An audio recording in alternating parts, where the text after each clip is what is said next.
আসসালামু আলাইকুম রহমতুল্লাহ। কত লোক যে কত রকমভাবে চেষ্টা করে ক্ষমতায় থাকার, তার কোনো ইয়াত্তা নেই। আবার অনেকে তার ব্যর্থতা ঢাকার জন্য অনেক আজগবি গল্প বলে, আষাঢ়ে গল্প বলে। অনেকে তার ব্যর্থতা ঢাকার জন্য চেষ্টায় আসি এসব কথাও বলে। এখন আমি প্রায় একটা গল্প বলি। দুই বিড়াল, দুই খুব ভালো বন্ধু। ওরা গ্রাম থেকে শহরে এসেছে ঘুরতে, দেখতে যে গ্রামটা কেমন, একটু ঘুরে ফিরে আবার চলে যাওয়া নিতে। এখন ওই শহরের ঘুরতে ঘুরতে একটা অলিগলির রাস্তায় ঢুকে গিয়েছে। এখন বিড়াল দুই গলিতে ঢুকে পড়ছে, পেছন দিকে খেয়াল করি না, ঘুরে এবার একটা হাবলা টাইপের, ওই মানে একটু কোলে হাবলা, একটু কম বোঝে। ওতে সে হারাই ফেলে ওরে খুঁজতে খুঁজতে বন্ধু যেটা বুদ্ধিমান, ও আবার বেশ কিছুক্ষণ খুঁজে যখন না পাইছে তখন ওই বন্ধুটা চলে গিয়েছে। সে হাবলাটা ঢাকা শহরে থেকে গিয়েছে। থেকে যাওয়ার পরে ও ঢাকা শহরে থাকে, বছরখানি হয়েছে থাকে। এখন ঢাকা শহরে প্রচুর খাবার থাকলে কি হবে, একে আর ওই লালন পালন করে না, এ অযত্ন অবহেলায় পড়ে থাকে। এখন এর শরীরে মানে সব ঘা হয়েছে, মানে পচে গিয়েছে, বা চামড়া চুমড়ু শরীর মানে লোম সব পড়ে দিয়ে চামড়া চুমড়ু আছে আর কি, ওখানে সব ঘাটা হয়েছে এরকম। তো বছরখানি পরে বুদ্ধিমান বন্ধু বলছে যে আবার একটু দেখে আসি তো আমার বন্ধু কই আছে বা খুঁজে পাই কেনা। সে বন্ধুর সাথে আবার দেখা হয়ে গেছে। তো বন্ধু, তোমার এই অবস্থা কেন? তো বন্ধু বলে না, আমি একটা বিষয়ে চেষ্টায় আছি। তা কই যে কী চেষ্টায় আছো বলো। এবার ওকে সাথে করে নিয়ে গেছি এ গলি সে গলি, বছরখানি থাকছে তো এ গলি সেগুলো সব গলি চেনে। এবার ওই গলি ঘুরতে ঘুরতে ঘুরতে ঘুরতে সোজা একটা বড় একটা বাসায় গিয়েছে। ওই বাসায় যে বলতেছে, এই যে বাসা দেখতেছো, এই বাসায় ওই যে সুন্দর যে মেয়েটা দেখছো, ওইটা হলো রানী। আমি চেষ্টায় আছি এই রানীর সাথে প্রেম করে রানীকে বিয়ে করবো, এই জন্য নিজের প্রতি আর খেয়াল টেয়াল রাখা হয় না। বিষয়টা এরকম হয়েছে। তা আমরা বাংলাদেশ এর মানুষ সকলেই চেষ্টায় আছে।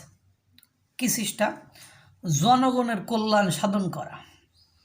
বিড়ালের চেষ্টা ছিল রানীকে বিয়ে করবে, এজন্য নিজের প্রতি খেয়াল রাখতে পারে না, যত্ন রাখতে পারে না, মানে এজন্য ওর সমস্যা। আর আমাদের বাংলাদেশের সকল রাজনৈতিক দল, বিপ্লবী গোষ্ঠী, অন্তর্বর্তীকালীন সরকার, এ যত লোক বাংলাদেশ আমলারা, বিচারালয়ে যারা আছে, সকলের একমাত্র চেষ্টা হলো জনগণকে ভালো রাখা। কিন্তু আমার প্রশ্ন হলো, জনগণ কারা? জনগণ আসলে কারা? যেমন শেখ হাসিনার আমলে যত হার্ড সিদ্ধান্ত নিত, বলতো যে জনগণের সিদ্ধান্ত। উনি ওনার জীবদ্দশায় কাজ করেছেন জনগণের কল্যাণের জন্য, জনগণের মঙ্গলের জন্য।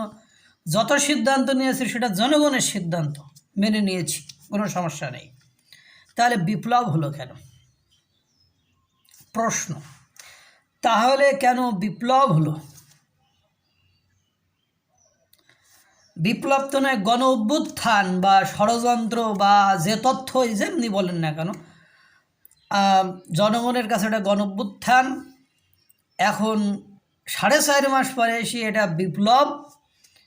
আর এই যারা গণ অভ্যুত্থান বা বিপ্লব বলে দাবি করছে, এদের এগেনস্টে যারা আছে তারা বলতেছে এটা ষড়যন্ত্র। যাই হোক, doesn't matter, matter is that আগের সরকার চাইতো জনগণের কল্যাণ, মঙ্গল, উন্নতি সাধন, নিরাপত্তা নিশ্চিতকরণ। এটাই তো সারা বছর সকল মিডিয়া, সকল মানে সব কিছুতেই আমরা শুনছি। বর্তমান সময়ে যে সরকার এসেছে, সেও জনগণের কল্যাণ, মানব কল্যাণ, জনগণের নিরাপত্তা, জনগণের মানবাধিকার সুনিশ্চিতকরণ, সুশাসন প্রতিষ্ঠা, ন্যায় বিচার প্রতিষ্ঠা ইত্যাদিতেই আছেন।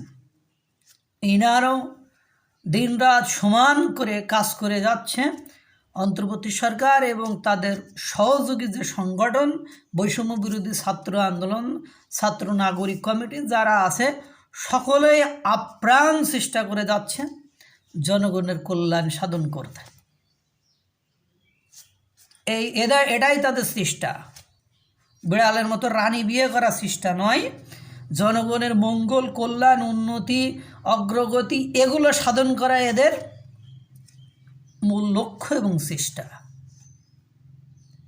কিন্তু দুর্ভাগ্য হলো সত্য যে 4.5 মাসে জনগণের কল্যাণার্থে কথা বলেছে, জনগণের কল্যাণার্থে কাজ করেছে, এমন একটা কাজ দেখান। জনগণ মাঝে দ্রব্যমূল্যের ঊর্ধ্বগতি নিয়ে নাবিশ্বাস, তখনও বিএনপি কিছু বলেনি, তখনও জামাত কিছু বলেনি, তখনও বৈষম্য বিরোধী ছাত্র আন্দোলনের যারা নেতানেত্রী তারাও কিছু বলেনি।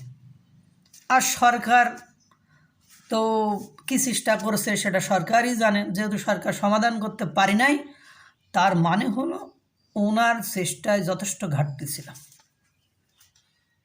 তাহলে জনগণের কল্যাণার্থে, মঙ্গলার্থে কাজ করছে, কিন্তু জনগণ সেই সুফলটা কোথা থেকে পাচ্ছে? এখন হঠাৎ করে এই দীর্ঘদিন পরে এ সরকারের যারা ছাত্র সংগঠন, যারা প্রধান উপদেষ্টার বক্তব্য অনুযায়ী এ সরকারে যারা ক্ষমতায় এনেছে তারা হলো ছাত্ররা। এই ছাত্ররা 4.5 মাস এসে বিপ্লবী প্রোক্লেমেশন ঘোষণা করবে, রেভলিউশনারি প্রোক্লেমেশন ঘোষণা করবে। সেখানে এসে যে সংবিধানের অধীনে এই সরকার শপথ বাক্য পাঠ করেছে, সেই সংবিধানের কবর রচনা করবে। কিভাবে দেশটা পরিচালিত হবে সেটা। তাহলে এইটা যে সংবিধানকে লঙ্ঘন করলো, যদি এই সংবিধান না থাকে তাহলে সরকার তো অবৈধ সরকার। সরকারের পক্ষ থেকে বলা হয়েছে এটা মানে পার্সোনাল ইনিশিয়েটিভ, ব্যক্তিগত পদক্ষেপ, সেখানে সরকারের কোনো সম্পৃক্ততা নেই।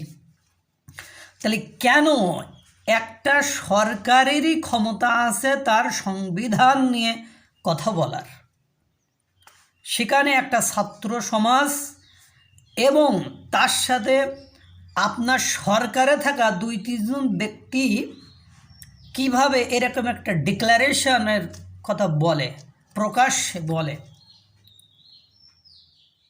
এটা কি রাষ্ট্রদ্রোহিতা নয়? আর এটার মাধ্যমে দেশে যে একটা অরাজকতার পরিস্থিতি সৃষ্টি হবে সেটা সুনিশ্চিত। এটা যে পতিত যে সরকার চলে গিয়েছে সে সরকার করবে না, কিন্তু দেশে এক্সিস্টিং যে পলিটিক্যাল পার্টিস আছে তারা একটা ক্লাবসে, তারা একটা দ্বন্দ্বে জড়িয়ে পড়বে, এটা সুনিশ্চিত। ইতিমধ্যে এই ঘোষণা দেওয়ার পরে বিদেশ থেকে চীন এবং আরেকটি দাতা গোষ্ঠী তারা বলেছে যে সহায়তা করবে না, অর্থনৈতিকভাবে আমাদের দেশের কল্যাণার্থে যে হেল্পগুলো সেগুলো তারা করবে না। বিএনপি ইতোমধ্যে এই প্রোক্লামেশনের ভেটো দিয়েছে, কবর রচনা করার ভেটো দিয়েছে। সরকার বলেছে এখানে সরকারের কোনো সম্পৃক্ততা নেই। তাহলে আপনারা যখন ক্ষমতা গ্রহণ করেছিলেন তখন কেন বিপ্লবী সরকার গঠন করে? আর বিপ্লব হতে গেলে যে কন্ডিশন থাকা লাগে সেই কন্ডিশন তো আপনারা কোনো জায়গায় অ্যাপ্লাই করেননি, বা সেই কন্ডিশন তো কোথাও ছিল না। এখন ঝড়ে বক মরে ফকিরের ক্রামতি বাড়ে, আর বেশ কিছু রিফিউজিদের কথা শুনে আপনারা সময়ে অসময়ে এক এক রকম সিস্টেম চালু করবেন আর আমাদের মতো সাধারণ জনগণকে বিপদগ্রস্ত করবেন। এটা কি সরকারের মাথায় রাখা উচিত নয়? সরকার যদি হার্ডলাইনে যায় এবং সরকারের যত কর্মকাণ্ড, প্রত্যেকটি কর্মকাণ্ডের এখন জনগণ সন্দেহের চোখে দেখছে। কারণ এই সরকার কোনো কর্মকাণ্ডই যথার্থ রূপে এখনও ফাংশন করতে পারে নাই। সরকার যেভাবে ফাংশন করছে, তাদের কথাবার্তা বলেন, তাদের কথার ভেতরে একটা উস্কানিমূলক কথাবার্তা জড়িত থাকে। উস্কানিমূলক কথাবার্তা, যেমন আপনি বলতেছেন পুলিশের ফাংশন করতে, আবার বলতেছেন পুলিশের বিচার করবেন। এখন কথা হলো যে পুলিশগুলো হত্যা হয়েছে, তাদেরও তো বিচার পুলিশরা চায়। এখন আপনি পুলিশের বিচার করছেন না, আবার পুলিশের ফাংশন করতে বলছেন, আবার পুলিশ যাদের হত্যা করেছে তার জন্য পুলিশের বিচার করবেন। তাহলে পুলিশ ফাংশন করবে কিভাবে? পুলিশ এই সংখ্যা থেকে বের হবে কী করে? আজ যদি আপনি বিপদগ্রস্ত হন, আপনারা কোনো স্টেপ নিতে বলেন, এই যেমন আপনার রাষ্ট্রদ্রোহিতা বা সংবিধান নিয়ে যে নতুন করে রেভলিউশনারি সরকার গঠন করার যে প্রক্রিয়া শুরু হয়েছে, তো এটার জন্য যদি আপনি স্টেপ নেন বা এরা যদি আপনাকে হটাতে চায়, মনে করেন 31শে ডিসেম্বর বর্তমান যে সরকার আছে, এই সরকারকে জনগণের কল্যাণে বা যারা আপনাদেরকে বসিয়েছে তাদের কথা অনুযায়ী আপনারা রাষ্ট্রপতিকে পদত্যাগ করাননি, সংবিধান বাতিল করাননি, আওয়ামী লীগকে নিষিদ্ধ করেননি, তারপরে পুলিশদের মধ্যে যারা জনগণকে হত্যা করেছিল তাদের বিচার করেননি। এইসব ইস্যুস দেখে আপনাদের বিরুদ্ধে ওই মনে করেন 31শে ডিসেম্বর এরা বিপ্লব ঘোষণা করে আপনাদের অ্যাটাক করলো, আপনাদেরকে মনে করেন ক্ষমতাচ্যুত করতে গেল, যমুনা ভবন ঘেরাও করলো এবং বললো গণভবন যেভাবে ঘেরাও করতে চাইছিল, শেখ হাসিনাকে যেভাবে সাইজ করতে চাইছিল, এখন মনে করেন ডক্টর মোহাম্মদ ইউনূসকে আগামীকাল ঠিক ওই শহীদ মিনার থেকে লোকজন একত্রিত হয়ে, এই বিপ্লবীরা একত্রিত হয়ে বিপ্লব করে আপনাকে কি করবে, মানে ছুঁড়ে ফেলে দেবে, আপনাকে ক্ষমতাচ্যুত করবে। তখন পুলিশ কি করবে? তখন কি পুলিশ দাঁড়িয়ে থাকবে যে হ্যাঁ, কারোর যদি এখন একটা বাড়ি মারি মাথা যদি লেগে যায় তাহলে এটা মানবতা বিরোধী অপরাধ হবে, আমার কি বিচার হবে? তখন পুলিশ কি রাবার বুলেট মারলে কারো যদি চোখে লেগে যায়, চোখ অন্ধ হয়ে যায়, তাহলে এটা মানবতা বিরোধী অপরাধ হবে না? আপনার এরা বিপ্লব করতেছে, মনে করেন আওয়ামী লীগ, বিএনপি আর জামাত মিলে বললো আমরা এই ইন্টারিম গভর্নমেন্ট চাই না, এদের পদত্যাগ চাই, বিপ্লব ঘোষণা করলো। সরকার পতনের জন্য যে কর্মকাণ্ড একটা নেতৃত্বটা বা নেতৃত্বের মাধ্যমে হয়ে থাকে সেটাকে বিপ্লব বলে।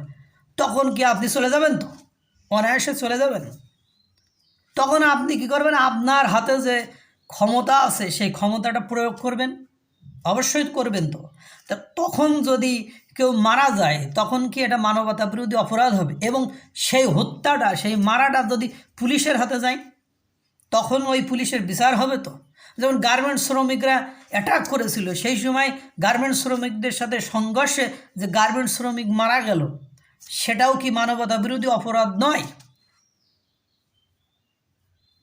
সবাই তো চেষ্টায় আছি আমরা, দেড় জাতি মানবের কল্যাণ হোক, পুলিশও চেষ্টায় আছে দেড় জাতি মানবের কল্যাণ হোক। এখন কথা হলো আপনি গাছে তুলে দিছেন আবার এদিক থেকে টেনে ধরছেন, তাহলে পুলিশ ফাংশন করবে কিভাবে? আর পুলিশ যতক্ষণ ফাংশন না করবে, সেনাবাহিনী মাঠে থাকলেও খুব বেশি উপকার বেনিফিট আমরা বাঙালি জাতিরা পাবো বলে মনে হয় না। এরপরে আপনারা ক্ষমতায় এসে যদি এক পক্ষকে সবসময় চেপে ধরেন, তাহলে ওই পক্ষ তো দম ছাড়ার জন্য মাঝে মাঝে দু একটা কাতুকুতু গুতুমুতু এগুলো তো দিবেই, তখন তো আবার একটা প্রবলেম হবে।